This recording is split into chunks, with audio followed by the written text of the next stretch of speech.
Olá pessoal, tudo bem?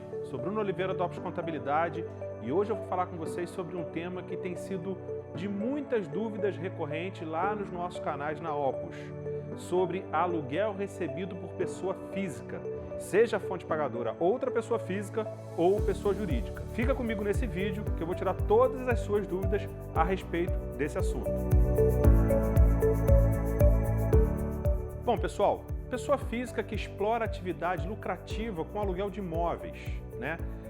Recebendo esses aluguéis de pessoa física. Primeiramente, vamos explicar como deve ser declarado e como funciona a tributação para o imposto de renda nesse caso. Eu sou uma pessoa física, tenho um imóvel, seja ele residencial ou comercial, e alugo ele para uma outra pessoa física. Como que eu devo declarar e como eu devo tributar esse rendimento? É muito importante dizer, pessoal, que essa é uma responsabilidade do proprietário do imóvel, do locador. Ele tem que fazer uma ação para ficar em dia com a Receita Federal. Ou seja, ele deve pegar todos os rendimentos que ele recebe de pessoas físicas dos seus imóveis, se for mais de 1, 2, 3, não importa, fazer o somatório desses rendimentos e declarar mensalmente no Carnê-Leão.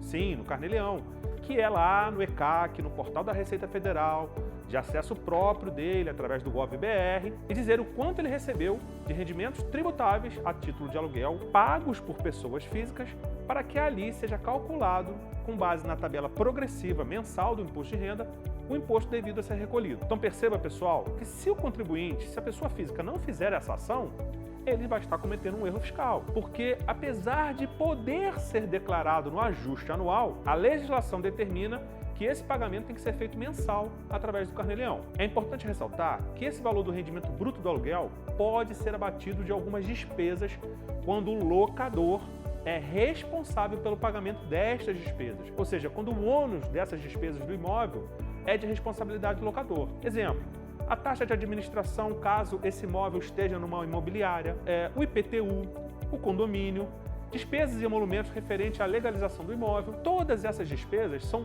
dedutíveis da base de cálculo do imposto. Consequentemente, diminui o valor do imposto a ser recolhido. E a responsabilidade de fazer esses cálculos é da própria pessoa física dona do imóvel. Um aspecto que é importante destacar nesse assunto de quando é recebido por pessoa física e que também traz muitas dúvidas é a questão do aluguel por temporada. Você coloca o seu imóvel numa plataforma, Airbnb, por exemplo, e lá você tem vários locatários ao longo de um ano que te pagam de maneira pulverizada, considerando que você vai ter ali uma rotatividade de pessoas no seu imóvel. E como é que você deve fazer nesse caso? Já que não é um aluguel regular, não muda nada, pessoal. O critério é o mesmo, o controle é do locador. O Airbnb é uma plataforma super conhecida, muito popular e que, inclusive, publica no seu site que ela não cruza informação com a Receita Federal. O CNPJ do Airbnb no Brasil não é de uma imobiliária, então ele não tem um cruzamento dos dados que ele administra ali na gestão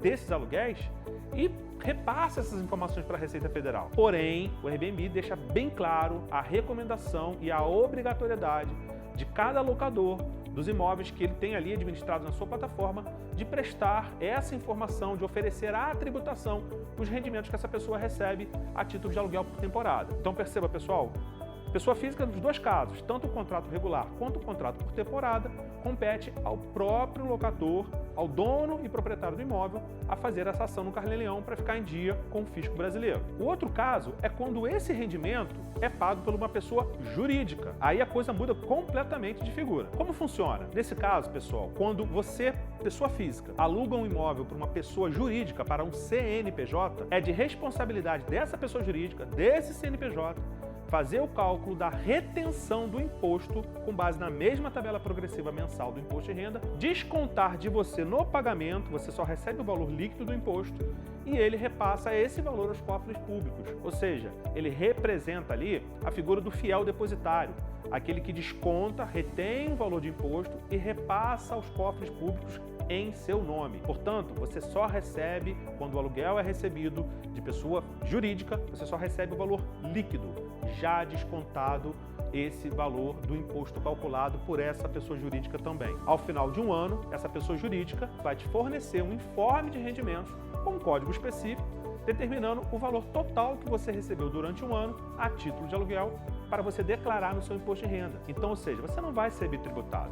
Uma vez que você coloca o teu rendimento bruto e coloca o valor do imposto que já foi retido de você e recolhido aos cofres públicos por essa pessoa jurídica que te forneceu o informe de rendimentos, você vai conseguir abater na declaração de ajuste aquele valor do imposto retido que vai estar lá no final, no resumo da sua declaração, considerando toda a dinâmica de informações que você prestou ali. Então repare, pessoal, que são casos totalmente distintos. Pessoa física é uma ação sua, do locador, do dono do imóvel. Pessoa jurídica, você não faz absolutamente nada. Quem recolhe é a própria pessoa jurídica, retendo o imposto na fonte e repassando aos cofres públicos.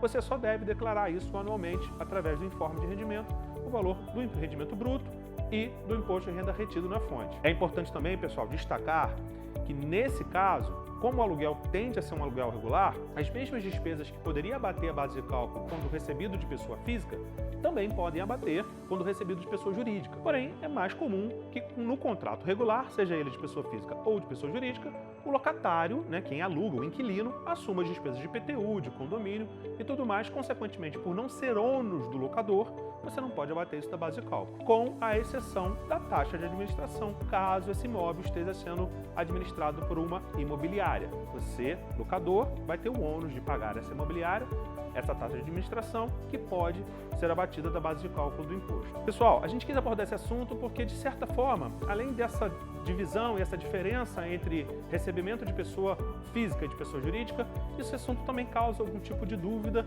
sobre a forma como é calculado. Nos dois casos, tabela progressiva mensal do imposto de renda. Sempre é essa tabela vigente naquele ano que vai ser utilizada para fins de cálculo do imposto, seja ele no carnê-leão, quando recebido de pessoa física, ou retido na fonte, quanto recebido de pessoa jurídica. Se você gostou desse vídeo, não se esqueça de se inscrever no nosso canal, deixar o seu like, ativar as notificações. Estamos aqui semanalmente com sempre vídeos novos, com conteúdos importantes e relevantes sobre imposto de renda, contabilidade, gestão, imposto de renda para pessoas que moram no exterior, investimentos e tudo mais. Eu sou Bruno Oliveira, da Opus Contabilidade, deixo meu grande abraço e até o próximo vídeo.